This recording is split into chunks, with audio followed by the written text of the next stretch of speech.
আমাদের বড় যুদ্ধটা হচ্ছে একটা সিস্টেমের সাথে।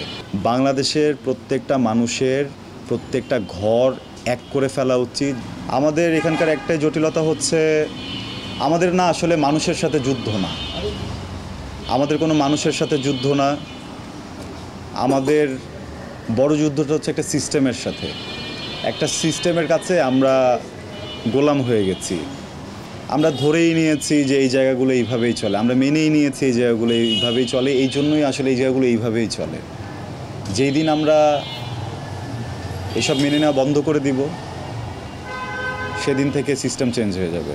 কিন্তু সেটা আসলে আমি করলাম আপনি করলেন না, আপনি করলেন আমি করলাম না, এইভাবে হবে না। হ্যাঁ, দেশের সব মানুষদের এক হতে হবে, দেশের সব মানুষের আওয়াজ একসাথে শোনা যেতে হবে।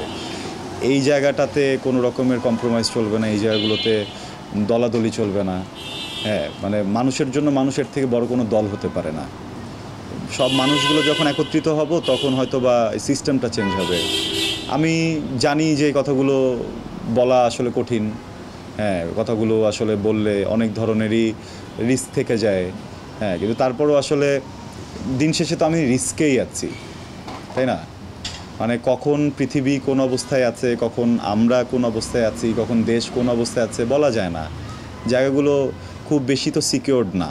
তো ওইখান থেকে আমার মনে হয় যে বাংলাদেশের প্রত্যেকটা মানুষের প্রত্যেকটা ঘর এক করে ফেলা উচিত, যেন মানুষের যেই ক্ষমতাটা দাঁড়াবে এই ক্ষমতাটার জন্য যেই আমাদেরকে রুল করতে আসবে, যেই আমাদের এখানে কর্তা হয়ে বসবে, সে বাধ্য থাকবে যেন আমাদেরকে সুন্দরভাবে দিক নির্দেশনা দিতে পারে, যেন আমাদের এই আবেগের জায়গাগুলো নিয়ে কেউ খেলতে না পারে।